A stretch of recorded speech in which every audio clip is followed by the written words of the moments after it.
Hey everyone, it's your girl Leslie, and welcome to my channel.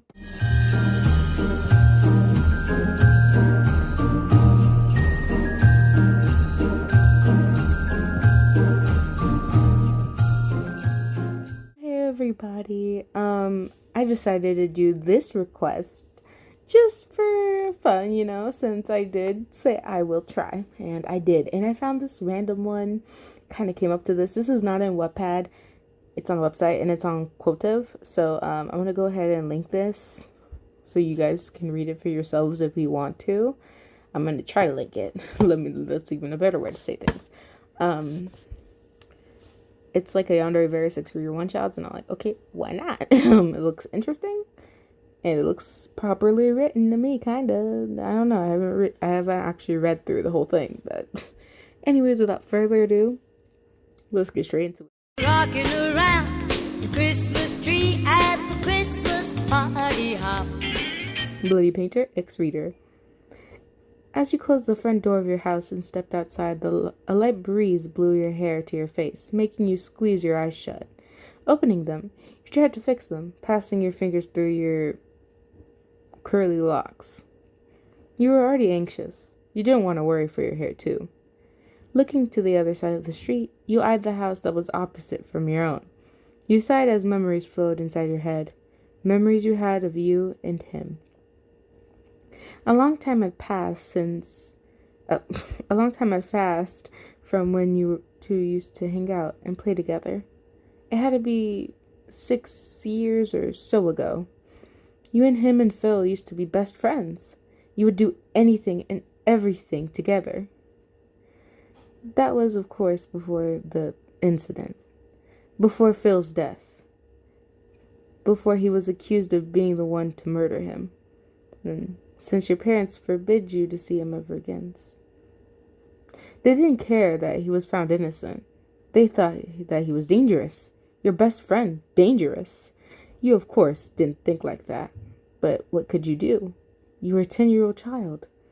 It wasn't like you could do anything, or you could do something against your parents. But now, 7 years after all, that you could see him again.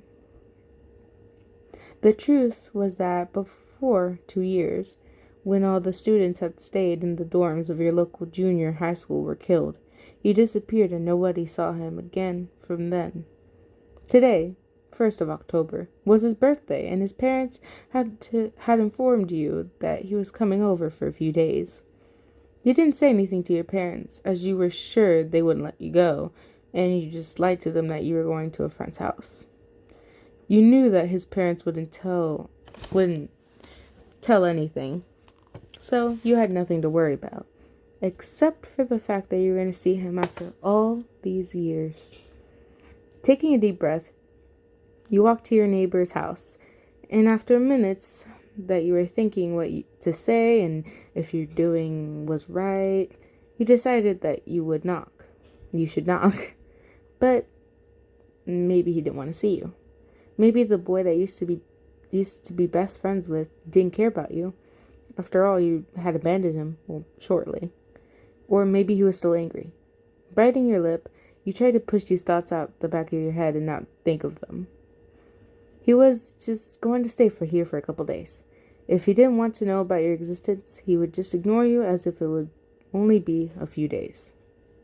Shaking your head, you knocked on the door. As you knew, if you begun thinking about it more and more, then you would regret it.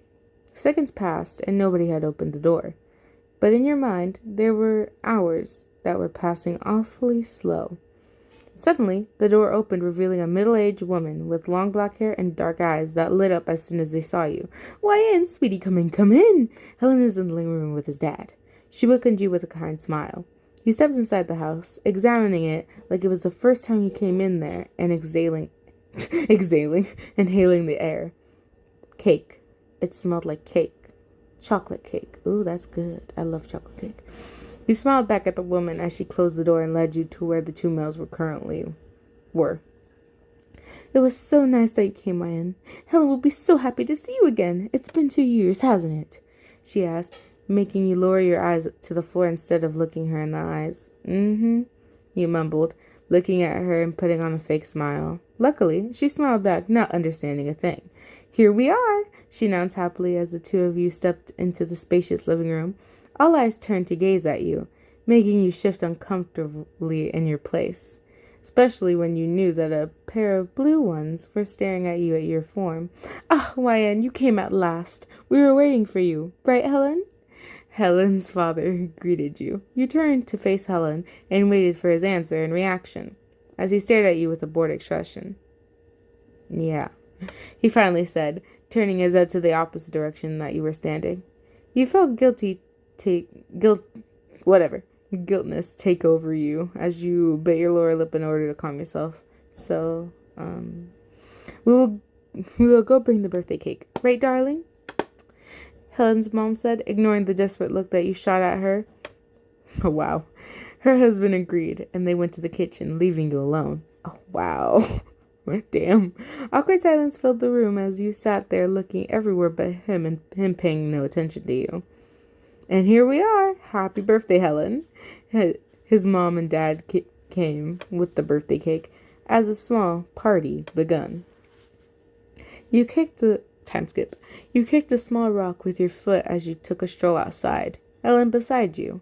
Their parents had made you go out of the house so that you could tell your news without them having without having them in the same room, and because you could make your bond stronger. The problem was that you guys were complete strangers. You sighed once again, counting the minutes and seconds one by one until you could leave and go home. But something unexpected happened. Helen spoke to you. "So, Wyan, are you still into drawing?" he asked, eyes focused on the road in front of him. You couldn't believe your ears. Your ears. He had just talked to you? "So are you?" He repeated his question when you didn't answer him. "Oh, yeah. I like drawing, but I like sketching more," you replied quickly, a blush creeping on your cheeks. "I'm actually studying design now in high school.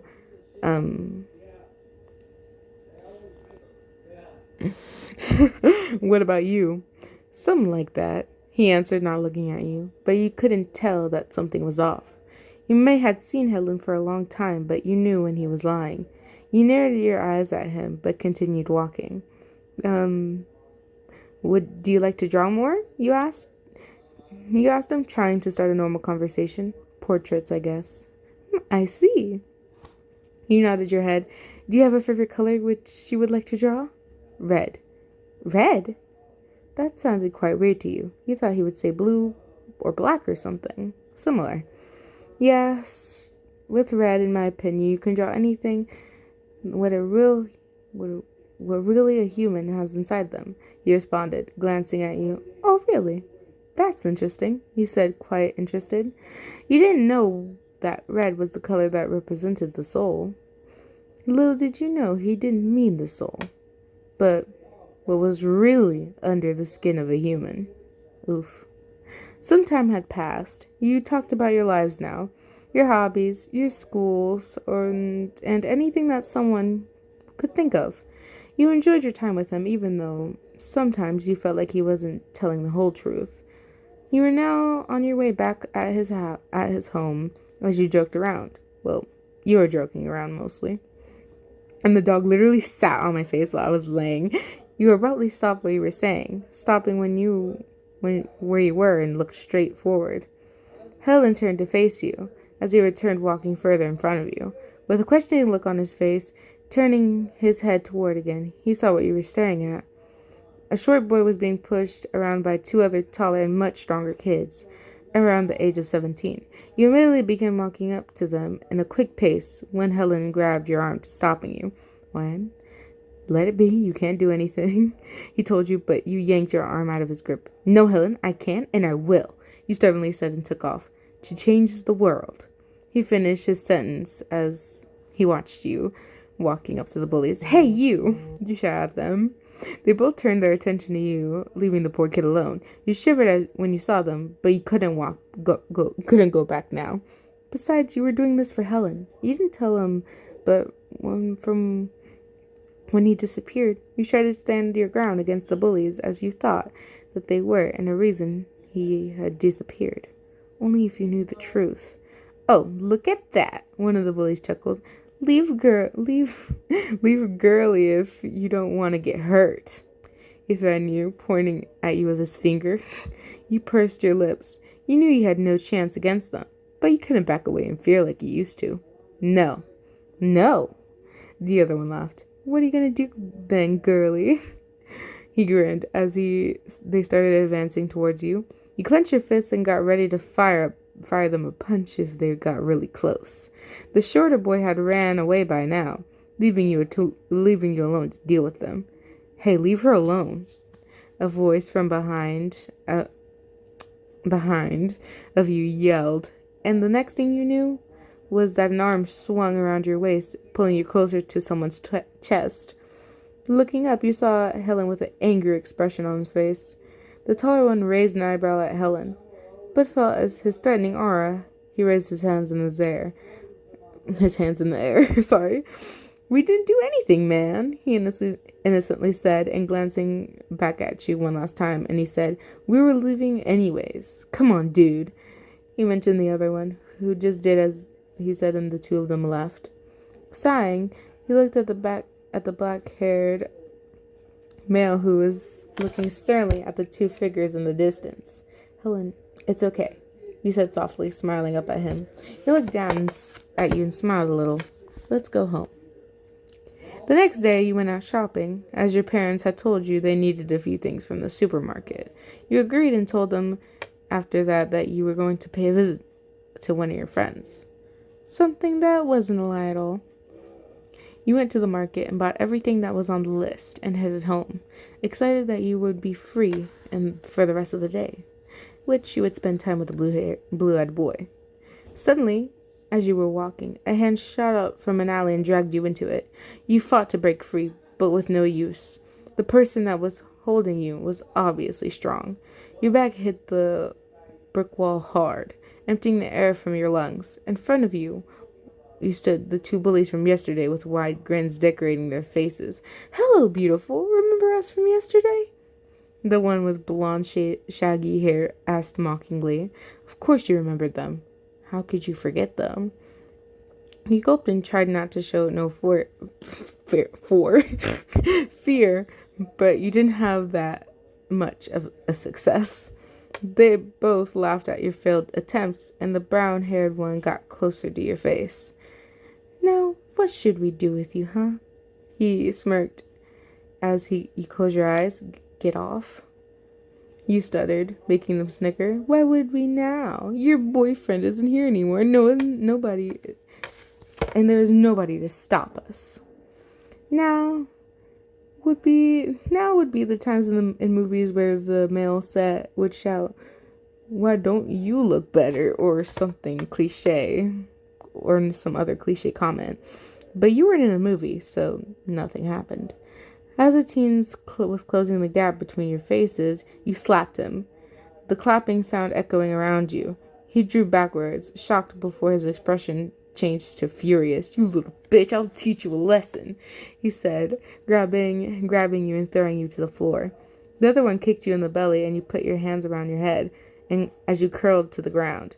The beating didn't stop, as he continued kicking you in the head, belly, and back.